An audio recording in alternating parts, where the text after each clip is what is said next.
प्रश्न है हमारे पास, दो उम्मीदवारों के बीच हुए चुनाव में 10% मतदाताओं ने मतदान नहीं डाला और 75 मतों को अवैध पाया गया। विजेता को कुल अपेक्षित मतों का 50% मिला और वहां 170 मतों से जीता। मतदान सूची में कितने मतदान नामांकित थे? ये रहे आपके सारे ऑप्शंस। ठीक, अभी इस प्रश्न को कैसे हल किया जाएगा तो आइए समझते हैं।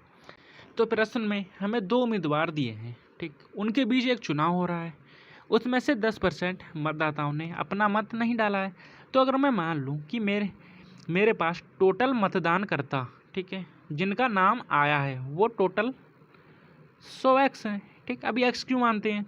जब भी हमें एग्जैक्ट वैल्यू नहीं पता होती है, ठीक, तो हम उसमें x मान लेते हैं कि x की मल्टीप्लाई इसमें होगी तो एग्जैक्ट वैल्यू आ जाएगी हमारी। ठीक, अभी x इसमें इसलिए भी माना है कि हमारे पास एग्जैक्ट वैल्यू भी दी है क्योंकि 75 मत अवैध घोषित हुए और 170 भी दिया है। ठीक, तो इस कंडीशन में हम x को मानना ही पड़ेगा। तो यहाँ से मैंने मान लिया कि मेरे पास नामांकित वोट कितने थे? 100x थे, उसमें से 10% ने मत नहीं डाला है। तो कितनों ने डाला होगा? तो कहीं ना कहीं 90x ने अपना मत डाला होगा। ठीक है ना। अभी 90x में से 75 मतों को अवैध पाया गया, तो शेष मत कितने बचेंगे हमारे पास? वो तो बचेंगे 90x माइनस में कितना? 75।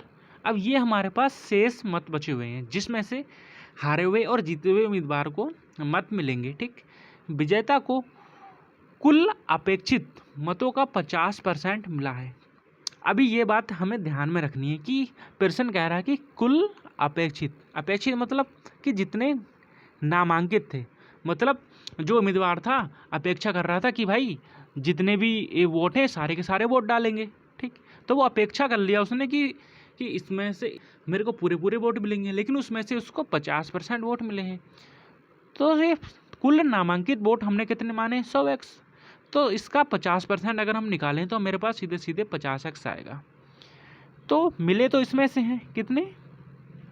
50x। ठीक, लेकिन प्रश्न ने कहा है कि जो वैध मतों में से, कुल वैध मतों में से जो अंक विजेता को मिले हैं वो टोटल नामांकित अंकों का 50% है। ठीक, बस यही समझने वाली बात थी। आई होप आपको समझ में आ गई होगी। अभी तो हलवा हो जाएगा प्रश्न। ठीक है, तो देखो, कुल वैध मतों में से 50x वोट विजेता को मिल चुके हैं, तो हारने वालों को कितने मिलेंगे? तो सीधी सी बात है, 90x जो कुल वैध मत हैं, ठीक है, माइनस में 75, इसमें से हम माइनस कर देंगे जितना विजेता को मिल चुका है, कितना? 50x। तो वैल्यू कितनी आ जाएगी मेरे पास? 40x माइनस में कितना? 75। ठीक है, तो यहाँ से हारने वाले उम्मीदवार को मिल जाएंगे हमारे पास 40x माइनस में 75। ठीक है, अब इसको साफ कर देता हूँ। तो हमारे पास वैल्यू आ चुकी है, जीतने वाले उम्मीदवार को मिले वोट और ये रहे हमारे पास हारने वाले उम्मीदवार को मिले वोट। अभी इन्हीं दोनों का अंतर दिया हमारे पास, वह 170 मतों से जीत जाता है। मतलब क्या हुआ? इन दोनों का अंतर हमें 170 दिया है। ठीक है, यहाँ से हम x का मान निकाल लेंगे तो क्या हो जाएगा हमारे पास? 50x माइनस में कितना? 40x माइनस में 75। ठीक है, मैं चाहता तो यहाँ से सीधा सीधा माइनस कर देता, लेकिन आपकी कंफर्टेबल के लिए, ठीक है, ये मैं पूरा लिख रहा हूँ। यहाँ से हमारे पास अंतर दिया है 170। ये माइनस है, अंदर मल्टीप्लाई होगी। ठीक है, ये माइनस है, अंदर मल्टीप्लाई होगी, ये माइनस का हो जाएगा पूरा का पूरा पद। ठीक है, 40x यहाँ से बचेगा हमारे पास 10x। अभी जब इसकी मल्टीप्लाई अंदर होगी, ठीक है, तो ये माइनस का पहले से ही है, तो ये माइनस की मल्टीप्लाई माइनस से होगी तो ये प्लस का हो जाएगा, तो प्लस में 75। ठीक है, 170। 10x की वैल्यू आएगी मेरे पास कितना? ये उस साइड जाएगा, माइनस हो जाएगा, तो यहाँ से वैल्यू आ जाएगी मेरे पास 95। ठीक है, x की वैल्यू आई मेरे पास सीधा सीधा 9.5।